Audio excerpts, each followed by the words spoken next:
Hello guys, स्वागत है आपका सिटीजन सी चैनल पर। और आज आप देखने वाले हो अभी अभी रिलीज हुई supernatural road horror movie passenger का ब्रेकडाउन, जिसके डायरेक्टर हैं आंड्रे ओवरडल, जो इससे पहले बना चुके हैं troll hunter, the autopsy of Jane Doe, scary stories to tell in the dark और the last voyage of the Demeter. Autopsy of Jane Doe पे मैंने पब्लिक डिमांड पे वीडियो बनाई थी। अगर आप नए हो, आपने नहीं देखी तो जरूर चेक करना। वो इस चैनल की मस्ट वॉच वीडियोस में से एक है जो आगे कल्ट बनेगी। खैर, इस मूवी का भी मुझे बहुत टाइम से वेट था। देखते हैं ये उम्मीदों पे खरी उतरेगी या फिर नहीं। तो चलिए अब ज्यादा देर ना करते हुए जल्दी से ब्रेकडाउन स्टार्ट करते हैं।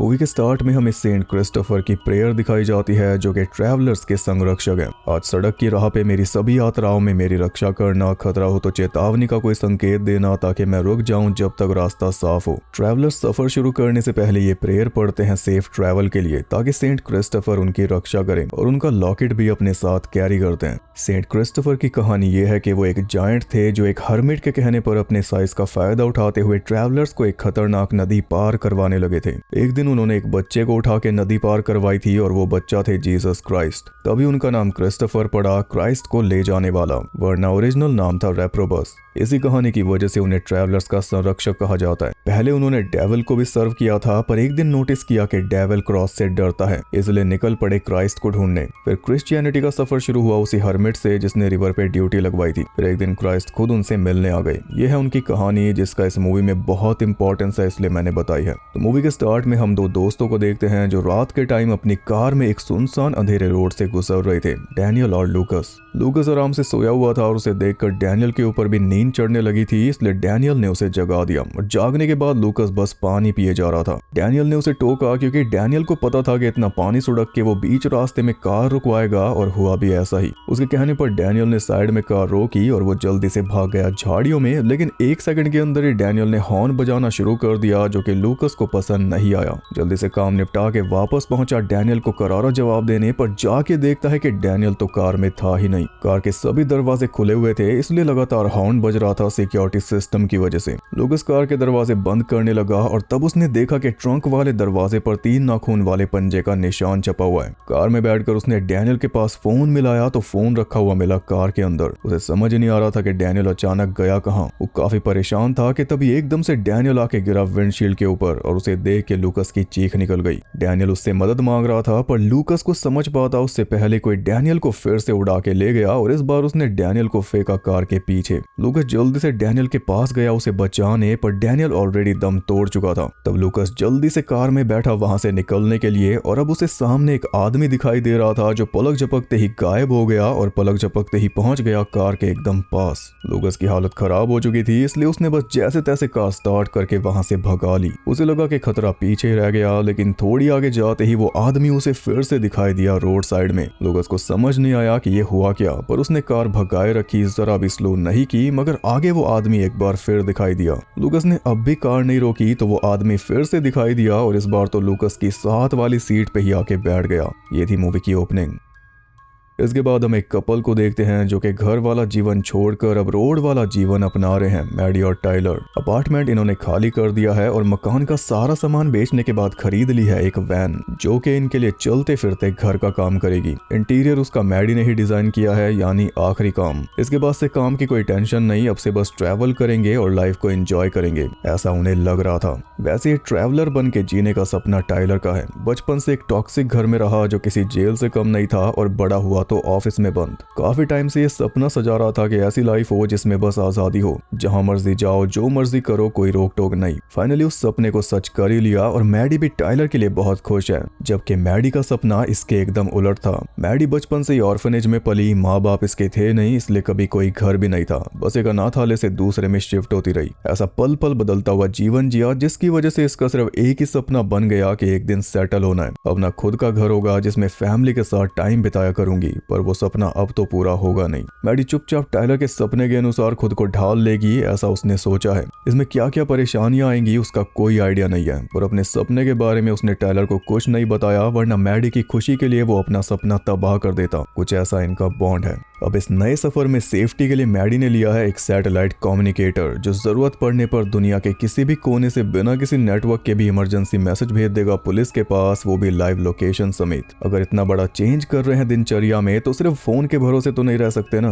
इतने समझदार लोग हॉरर मूवी में क्या कर रहे हैं। मैडी का सेफ्टी मेजर ये है, और टाइलर के पास है सेंट क्रिस्टोफर का लॉकेट, जो उसने वैन के अंदर सामने ही लटका दिया ताकि सारे सफर उनके अच्छे से पूरे हो जाएं। इसी के साथ उन्होंने ये नई जर्नी शुरू कर दी और ऐसे ट्रैवल करते करते 6 हफ्ते बीत गए। अगला स्टॉप टाइलर ने एक रिजॉर्ट में प्लान किया हुआ था, जहां पे उसने पूरा अरेंजमेंट करवा रखा था मैडी को प्रपोज करने का। लेकिन मैडी को खाना था बारबेक्यू, जिसके चक्कर में ऐसे रोड पे फंस गए जिसपे इतना जाम मिला कि रिजॉर्ट तक पहुंच ही नहीं पाए। और यही है रोड लाइफ। ऐसे सरकते सरकते रात हो चुकी थी, इसलिए टाइलर ने वैन पार्क कर दी एक रेजिडेंशियल एरिया में, जहां पे मैडी एक घर में देख रही थी फैमिली को एक साथ जन्मदिन मनाते हुए, और सोच रही थी कि यह सपना मेरा अधूरा ही रह गया। उसी टाइम टाइलर ने उसका एक सपना जरूर पूरा कर दिया, उसे शादी के लिए प्रपोज करके। लेकिन वो कुछ जवाब दे पाती उससे पहले कोई बाहर से उनकी वैन पे नॉक करने लगा। वो उस एरिया का सिक्योरिटी गार्ड था, जो उन्हें जाने के लिए बोल रहा था, क्योंकि ऐसे कहीं भी पार्क करके रात नहीं बिता सकते। वैसे भी मैडी ने हाँ कर दी, इसलिए वो खुशी खुशी वहां से निकल गए। अब रात बिताने के लिए वो एक होटल की तरफ बढ़ रहे थे, जहां पे चैन से सो जाएंगे और सुबह उठ के नहा भी लेंगे। पूरे दिन की थकावट की वजह से टाइलर को ऑलरेडी नींद आ रही थी, इसलिए वो तो सो गया और उसकी जगह मैडी ड्राइव करने लगी। पर रोड से ज्यादा उसका अंगूठी पे ध्यान था, जो उसने उंगली में पहनने के बजाय हाथ में पकड़ी हुई थी।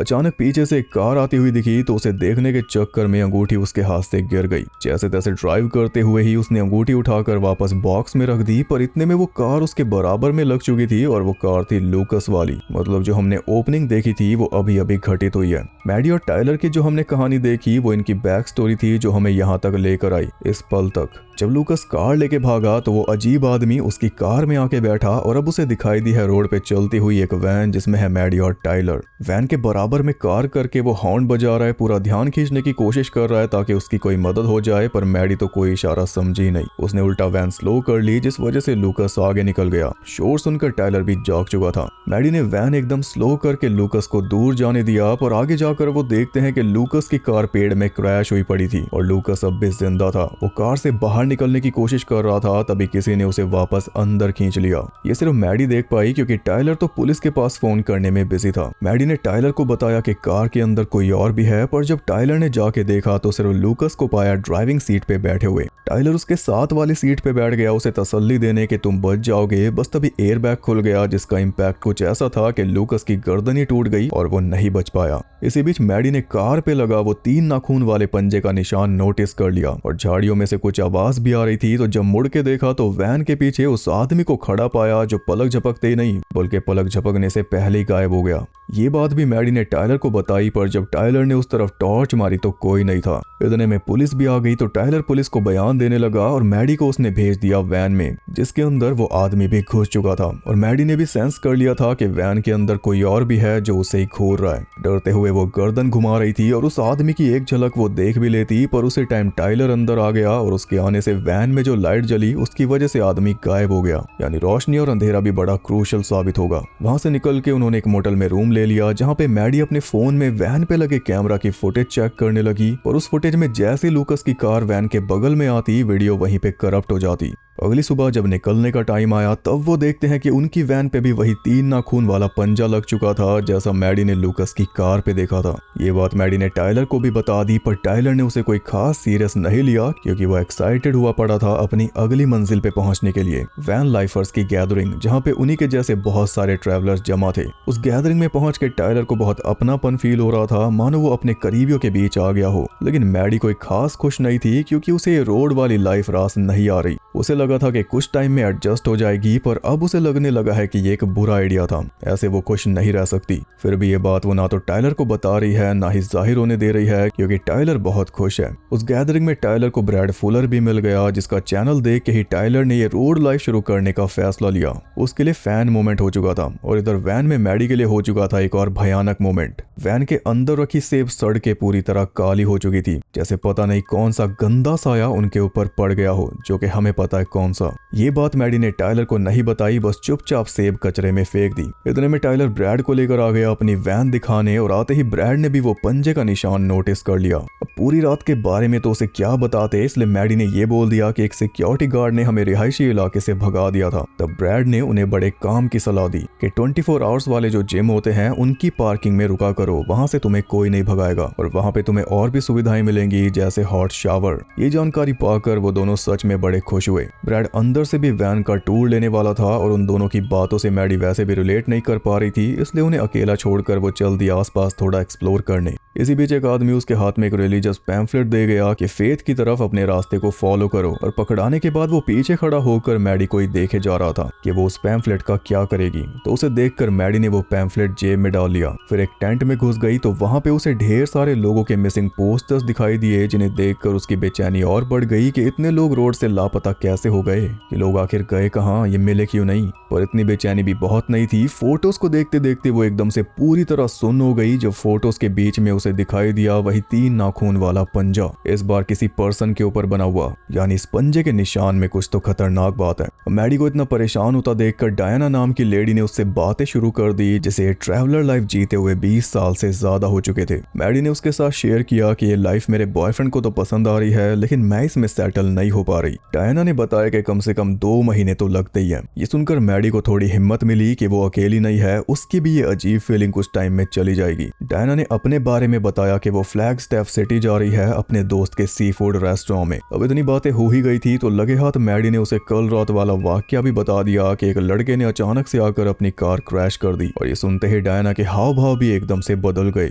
उसने बस मैडी से एक सवाल पूछा, क्या तुम रुके थे, और जवाब भी उसे पता चल चुका था मैडी की शक्ल देखकर। उसने मैडी को सलाह दी कि सुनसान रोड से दूर रहो, रात को ड्राइव मत करो, और अगर करते हो तो कहीं पे रुको मत। लोग ट्रिप्स नहीं लेते, ट्रिप्स लोगों को ले लेती है। इस बातचीत के बीच टाइलर वहां पे आ गया तो डायना मैडी को बाय बोलकर चली गई, पर उसकी बातों से मैडी का मुंह खुला रह गया। टाइलर मैडी को वापस वैन तक ले गया, ये दिखाने के लिए कि वो पंजे वाला स्क्रैच उसने हटवा दिया। ये रात उन दोनों ने वहीं पे नाच गा के निकाली, पर वहां भी मैडी को वही आदमी दिखाई दिया कुछ देर के लिए। अगली रात बिताने के लिए वैन उन्होंने लगाई हुई थी 24 आवर जिम की पार्किंग में ब्रैड की सलाह मानते हुए। टाइलर जिम में पसीना बहा रहा था तो मैडी अकेली ही वैन की तरफ निकल गई। जिम से निकलते ही एक कार में उसे 2 लोग बैठे हुए दिखे जो थोड़े अजीब लग रहे थे, इसलिए मैडी उन्हें देखने लगी और उन्हें देखने के चक्कर में एक ट्रक के नीचे आ जाती, बस बाल बाल बच गई। वो लोग भी कोई नहीं थे, बड़े आराम से कार लेकर वहां से चले गए। मैडी ही अब बहुत ज्यादा सचेत हो चुकी है, हर किसी को शक की नजरों से देखने लगी है, जो कि रोड लाइफ का साइड इफेक्ट है। वो वैन के पास पहुंच चुकी थी कि तभी उसे पीछे से किसी के चलने की आवाज आने लगी, जैसे कोई उसके पीछे पीछे आ रहा हो। पर जब उसने मुड़ के देखा तो कोई नहीं था। इससे तो उसे राहत मिली, पर जब वापस मुड़ के उसने सामने देखा तो उसके पसीने छूट गए, क्योंकि वैन जा चुकी थी उससे बहुत दूर। उसे अपनी आंखों पे यकीन नहीं हो रहा था, लेकिन ये वो टाइम भी नहीं था कि खड़े होकर सोचा जाए। लाइट्स भी ऑन ऑफ होने लगी थी, इसलिए वो फिर से वैन की तरफ चलने लगी।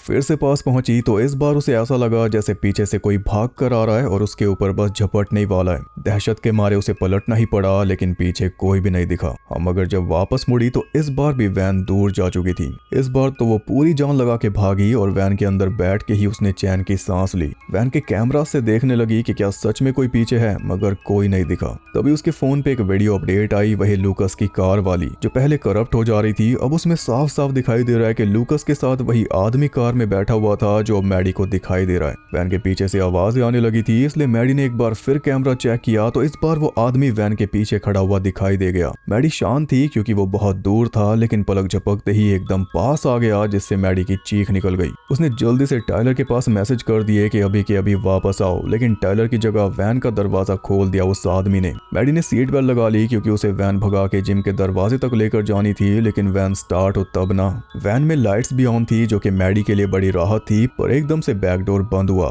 मैडी ने पीछे मुड़ के देखा तो वो आदमी अंदर आ चुका था और लाइट्स बंद हो चुकी थी। यानी ये छोटी मोटी चीजें कंट्रोल करना उसके लिए कोई बड़ी बात नहीं है। जैसे मैडी ने वैन से भागने की कोशिश की, मगर सीट बेल्ट ने उसे जकड़ लिया और ऐसा जकड़ा कि उसकी सांस रुकने लगी। इतने में वो आदमी बड़ी तसल्ली से मैडी के पास आया और आके उसने मैडी का गला पकड़ लिया। मैडी के लिए कोई उम्मीद नहीं बची थी, उसकी जान जा रही थी, पर तभी उसे दिखाई दे गया सामने लटका हुआ सेंट क्रिस्टोफर वाला लॉकेट। एक आखिरी बार जान लगा के उसने वो लॉकेट उतारा और सीधा उस आदमी के हाथ पे लगा दिया, जिससे उसका हाथ जल गया और मैडी फ्री होके वैन से बाहर निकल गई। तभी वहां पे पहुंच गया टाइलर, जिसने पूरी वैन छान मारी, लेकिन अंदर उसे कोई नहीं मिला, क्योंकि मैडी को पूरा यकीन था कि वो आदमी सच में अंदर था और मैडी ने उसे नुकसान भी पहुंचाया। ये बात वो लॉकेट कंफर्म कर रहा था जिसकी एक साइड काली हो चुकी थी, पर इस बात का यकीन वो टाइलर को कैसे दिलाए। उसने सोचा कि वही लूकस वाली वीडियो दिखा देती हूँ जिसमें वो आदमी कार में बैठा हुआ दिख रहा है, पर वो खुद ये देख के हैरान हो गई कि अब उस वीडियो में वो आदमी नहीं दिखाई दे रहा। फिर भी टाइलर ने उसे हिम्मत दी और वो अपने सफर पे आगे बढ़ गए। अगले दिन एक स्टोर में रुके जहाँ पे टाइलर को मैडी के नाम की नंबर प्लेट मिल गई और मैडी को मिली हॉन्टेड हाईवेज ऑफ अमेरिका नाम की किताब, जिसमें रोड पे होने वाले हादसों के बारे में बहुत जानकारी थी। कहानियां और अर्बन लेजेंड्स भी थे जो लोकली फेमस है। जब ये रोड्स बने थे उस टाइम की बातें भी हैं।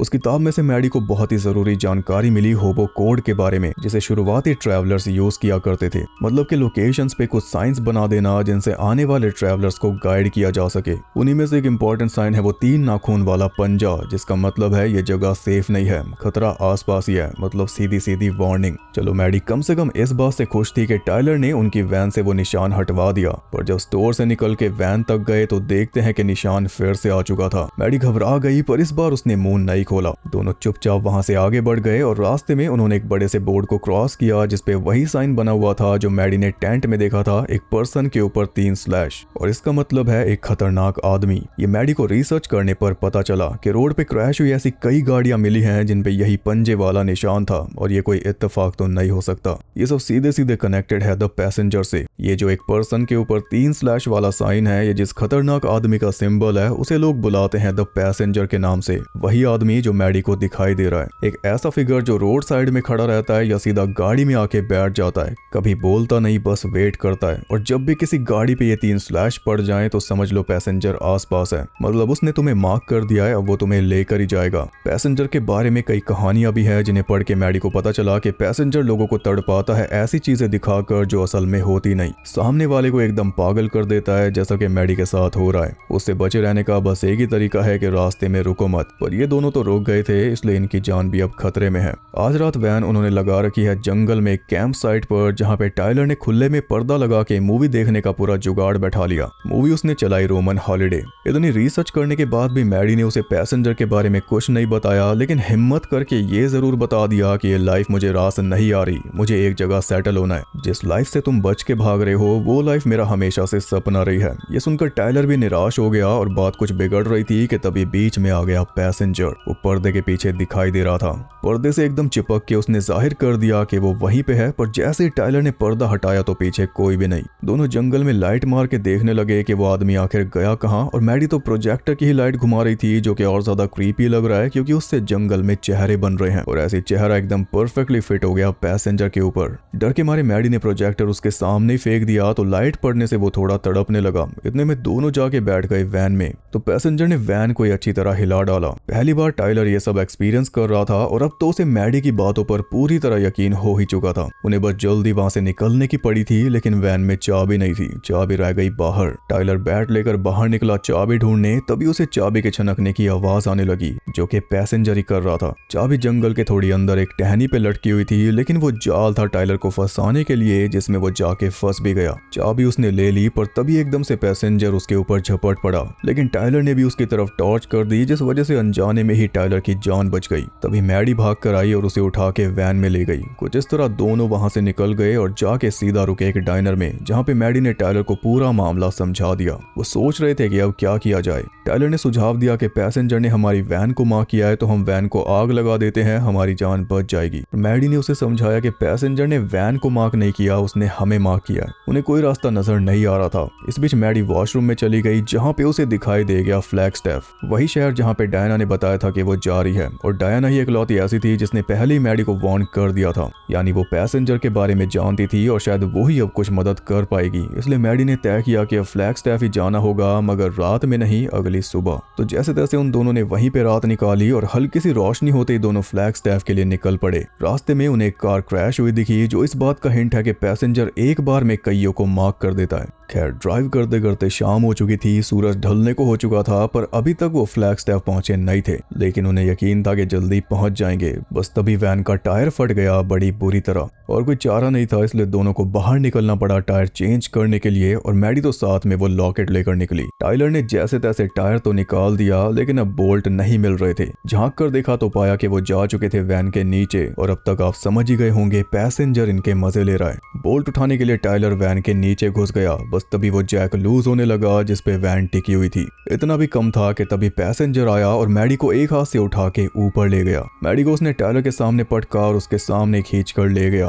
वैन भी नीचे हो रही थी टाइलर को पीसने के लिए। जैसे तैसे टाइलर बाहर निकल गया, लेकिन एक पैर उसका फिर भी फंस गया जिसे उसने जोर लगा के निकाला, बुरी तरह छिलवा कर। फिर भी रोने धोने का टाइम था नहीं क्योंकि मैडी जा चुकी थी। सिर्फ लॉकेट पड़ा था वहां पे जिसे उठा के टाइलर ने जल्दी से टायर बदला और फिर वैन लेकर उसी दिशा में निकल पड़ा जिसमें पैसेंजर मैडी को खींच के लेकर गया। उधर मैडी को रोड पे होश आया एक एक्सीडेंट के पास। वो पूरी तरह घबरा चुकी थी कि तभी पीछे से टाइलर आ गया, मगर असल में वो टाइलर नहीं था, वो पैसेंजर था जिसने ये सारा खेल रच के मैडी की दर्दनाक मौत प्लान की थी। उसने मैडी को रोड पे ही फ्रीज कर दिया जब सामने से टाइलर वैन लेकर आ रहा था फुल स्पीड में। वो तो टाइलर को एक्सपीरियंस था, इसलिए उसने सही ब्रेकिंग यूज करके पूरी वैन ही मोड़ दी, जिससे मैडी की जान बच गई बहुत हल्के मार्जिन से। इसमें पति पत्नी दोनों ही निपट जाते। टाइलर ने मैडी को जल्दी से वैन में बैठाया, फिर दोनों वापस अपने रास्ते पे आगे बढ़ गए। फ्लैगस्टाफ में डायना का पता निकालकर वो उस जगह पर पहुंचे जहां पे सारे ट्रैवलर्स जमा थे। वहां डायना के बारे में पूछ रहे थे, मगर कोई ठीक से जवाब नहीं दे रहा था क्योंकि किसी को भी उनकी प्रॉब्लम अपने सर नहीं लेनी थी। पर तभी डायना खुद उनके सामने आ गई। टाइलर ने उसे बताया कि कोई हमारा पीछा कर रहा है। बस इतना सुनते ही वो समझ गई कि ये दोनों इस कैंप में ईविल को ले आए हैं। उसने सीटी मार के सबको इशारा कर दिया और सबके सब उसी टाइम अपनी अपनी वैन में बंद हो गए। यानी सभी लोग पैसेंजर के खौफ से परिचित हैं। डायना ने बताया कि वो कोई अनहोली डिमोनिक बीइंग है जो रोड्स पे गाड़ियां क्रैश करवा के मजा लेता है। हर टाइम दुख दर्द पीड़ा की भूख रहती है उसे। जब भी किसी को मार्क करता है तो 2 दिन के अंदर उसका काम हो जाता है। पर तुम दोनों अभी तक बचे हुए हो, इसका मतलब कि उसे तुम्हारे साथ मजा आ रहा है। टाइलर ने पूछा कि तुम लोग भी तो रोड पे ही रहते हो, उसने तुम्हें क्यों नहीं पकड़ा आज तक, हमें क्यों पकड़ा? तो डायना बोली क्योंकि तुम रुक गए थे। यानी पहले जब डैनियल और लूकस रुके तो पैसेंजर ने उन्हें पकड़ा, फिर लूकस के साथ बैठ गया और उसे मजबूर करता रहा ड्राइव करने के लिए जब तक रोड पे कोई और शिकार नहीं मिला। जैसे इन दोनों की वैन दिखी तो लूकस की कार क्रैश करवा दी ताकि ये दोनों रुके, और ये रुक भी गए। वहीं पे लूकस को खत्म करके इनके साथ राइड ज्वाइन कर ली थी और जिस तरह से ये फाइट बैक कर रहे हैं उसे मजा आ रहा है इन्हें और तड़पाने में। टाइलर पूछ रहा था कि अब उससे बचे कैसे, पर डायना को ऐसा कोई तरीका नहीं पता। तब मैडी बताती है कि मैंने उसे नुकसान पहुंचाया था उसके हाथ पे सेंट क्रिस्टोफर का लॉकेट टच करके। इससे डायना को एक रूमर याद आया जिसके मुताबिक एक ट्रैवलर जिसके पीछे पैसेंजर पड़ गया था उसने अपनी जान बचाई थी सेंट क्रिस्टोफर के चर्च में जाकर। तो अगर ये दोनों किसी तरह उस चर्च तक पहुंच जाए तो इनकी जान बच सकती है, मगर पहुंचेंगे कैसे? वो चर्च किसी भी मैप पे नहीं है। सबको बस इतना पता है कि वो रेगिस्तान में एक डेड एंड रोड पे है और उस तक पहुंचने के लिए साइंस रीड करने आनी चाहिए। इससे उन दोनों की कोई मदद तो नहीं हुई थी, इसलिए उनके चेहरे देखकर डायना ने डिसाइड किया कि मैं तुम्हें उस चर्च तक लेकर जाऊंगी। और बस तभी वहां पे बहुत तेज तूफान आ गया। दोनों जल्दी से जाके वैन में बैठ रहे थे। इसी बीच मैडी का हाथ वैन के दरवाजे में फंस गया। डायना अपनी वैन लेकर उनके पास आई और बस वो निकलने ही वाले थे कि तभी पैसेंजर ने डायना की गर्दन उखाड़ कर उसे निपटा दिया और वो दोनों बस देखते रह गए। मदद की आखिरी उम्मीद भी गई और कुछ इस तरह से डायना को खत्म करके पैसेंजर ने ये भी जता दिया कि वो कितना केपेबल है और ये लोग उसके नाम से इतना डरते क्यों हैं। टाइलर ने जल्दी से वैन भगा ली और सीधा जाके रोकी एक ट्रक स्टॉप पे, जहाँ पे उन्हीं के जैसा एक कपल खड़ा था नई नई रोड लाइफ शुरू करके। टाइलर सोच रहा था कि हमारे साथ ही ऐसा क्यों हो गया और मैडी भी पूरी परेशान थी, पर खुद को संभालते हुए उन्होंने फैसला कर लिया कि किसी भी तरह चर्च तक जाना ही होगा। पहले थोड़ी सप्लाईज चाहिए थी जिसके लिए टाइलर ने हॉरर मूवीज वाला परफेक्ट आइडिया दे दिया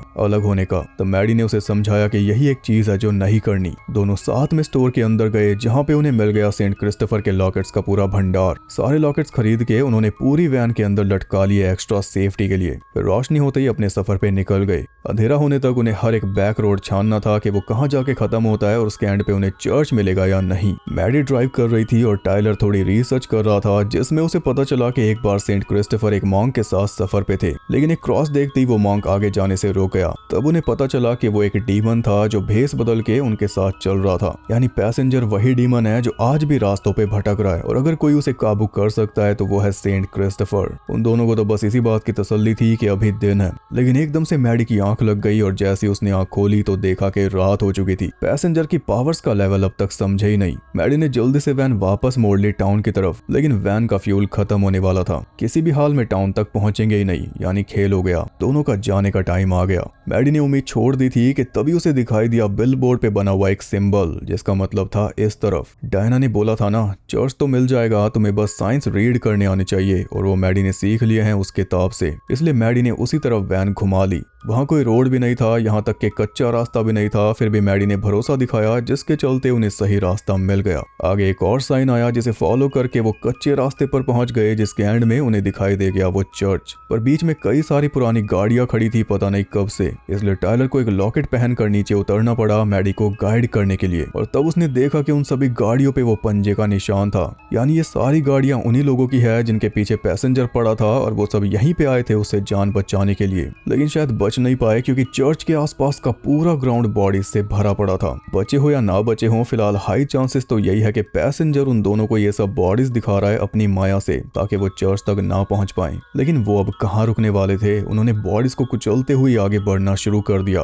तब पैसेंजर को खुद आना पड़ा। वैन का बैकडोर खोल के उसने सारे लॉकेट्स बाहर खींच लिए, पावर का एक और नमूना। फिर वो वैन के अंदर आ गया तो टाइलर उसे अपना लॉकेट दिखा के डराने लगा। तब उसने टाइलर का हाथ ही मोड़ दिया, यानी एक भी ट्रिक उसके सामने कामयाब नहीं हो सकती। वो तो तब से खेल रहा था, अब उसने दिखा दिया है कि वो क्या कर सकता है। टाइलर समझ चुका था कि बिना टच किए वो उसे निपटा देगा, इसलिए टाइलर ने मैडी को पहले ही बोल दिया कि तुम चर्च की तरफ चलती रहना। ये सुनकर मैडी ने पूरी स्पीड से वैन भगा दी तो पैसेंजर ने टाइलर को फेंक दिया वैन से बाहर। फिर वो बड़े प्यार से मैडी की तरफ हाथ बढ़ाने लगा उसका गला घोटने के लिए, पर उसी टाइम मैडी ने ब्रेक मार दी, जिसके चलते विंडशील्ड तोड़ते हुए वो जाके गिरा बाहर और होली ग्राउंड पे गिरते ही उसकी बॉडी जलने लगी। मैडी ने उसे फंसा दिया, लेकिन काम अभी पूरा करना था। मैडी ने फिर से वैन भगा दी और पैसेंजर को ठोक के वैन के ऊपर ही अटका दिया। फिर वैन ले जाकर घुसा दी सीधा चर्च के अंदर, जहाँ पे सेंट क्रिस्टोफर की मूर्ति थी, एक हाथ में स्टिक पकड़े हुए और दूसरे में एक बच्चा जो है जीसस। मैडी ने उसे मूर्ति में ही ठोक दिया, जिससे उसे और जलन होने लगी, लेकिन मरा अब भी नहीं था। तो मैडी ने वैन को पीछे किया और फिर एक बार आगे करके उसे ठोका, जिससे मूर्ति थोड़ी झुक गई, लेकिन बीच में से पैसेंजर निकल चुका था। अब वो हमले की तैयारी में था, इसलिए मैडी ने फिर एक बार वैन को पीछे किया, जिससे मूर्ति पूरी टिल्ट हो गई और अब स्टिक आ चुकी थी सामने। तो मैडी ने एक बार फिर वैन को आगे भगा के वो स्टिक पैसेंजर के आर पार कर दी, जिस वजह से पैसेंजर वहीं पे पिघलने लगा। वैन का फ्यूल भी उसी टाइम खत्म हुआ।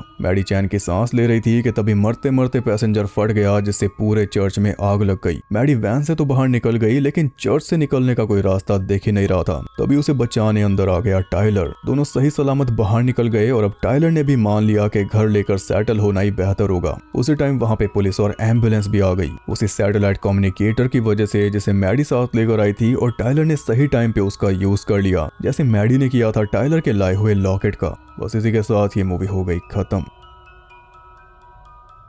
इस मूवी से बहुत उम्मीद थी, पर सैडली ये बस ओके थी, बहुत खास नहीं है जैसे मैंने सोची थी। और स्पेशली जो इसके आसपास हॉरर मूवीज रिलीज हुई हैं, उनके सामने तो ये कुछ भी नहीं है। होकम, ऑब्सेशन और बैक रूम्स आगे पीछे रिलीज होती तो शायद काम कर जाती। अभी तो 15 मिलियन के बजट में इसने सिर्फ 25 मिलियन कमाए हैं और लोगों ने इस पे कोई ज्यादा ध्यान भी नहीं दिया। वैसे मूवी डायरेक्शन वाइज बहुत अच्छी है, जो इसमें कैमरा वर्क है वो बहुत बढ़िया है, खासकर वो कैमरा को राउंड घुमाने वाला। इतने में कैमरा पूरा सर्कल घूमता है, उतने में ही सीन में कुछ ना कुछ बदलाव हो जाता है, जैसे वैन का एकदम से मैडी से दूर चले जाना। और जो डरावने सीन्स हैं वो भी इसमें अच्छे हैं। स्केयर फैक्टर इसका बहुत अच्छा है, खासकर छोटे छोटे मोमेंट्स, जैसे टाइलर वैन की चाबी ढूंढने बाहर निकला तो चाबी की छनक सुनाई देने लगी। सब कुछ बहुत अच्छे से किया है, पर फिर कमी क्या है? कमी रह गई सबसे मेन चीज में। मूवी का जो विलन है, जो मेन एंटिटी है, उसे ठीक से सेटअप नहीं कर पाए। बार बार बताया कि वो बहुत पावरफुल है, तगड़ा मायावी है, पर मरा देखो कितनी आसानी से। क्लाइमैक्स कब खत्म हो गया कुछ पता ही नहीं चला, बिल्कुल भी सेटिस्फाइंग नहीं था। तब से यही जता रहे थे कि जब चाहे तब उन दोनों को मार देगा, लेकिन एक खरोच तक नहीं मार पाया पूरे क्लाइमैक्स में। एक तो ये कमी है,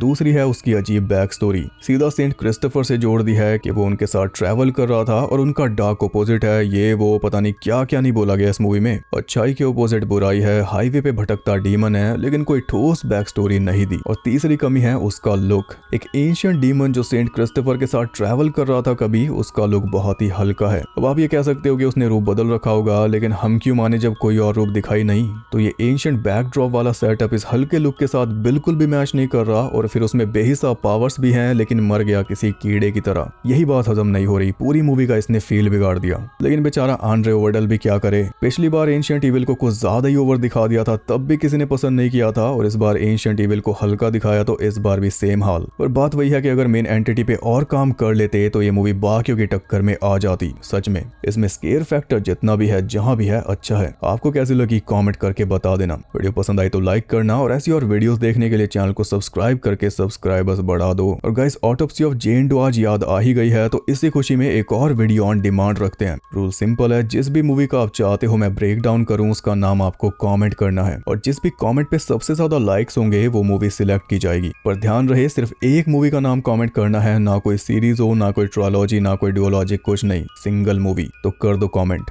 और किसी भी कमेंट को लाइक सोच समझ के करना। जो भी मूवी सिलेक्ट होगी कम्युनिटी पोस्ट पे बता दूंगा। ऐसी एक स्टोरी मैंने इंस्टा पे डाली थी, उसमें से मैंने 3 मूवी सिलेक्ट की है। उन पे भी जल्दी वीडियो लाऊंगा, पर शुरुआत यूट्यूब से ही करते हैं। तो अच्छी तरह सोच के कमेंट करो और उससे भी ज्यादा सोच समझ के किसी कमेंट को लाइक करना। देखते हैं कौन सी मूवी आएगी सबसे ऊपर। मैं आपसे मिलूंगा अगली वीडियो के साथ, तब तक के लिए सबको बाय।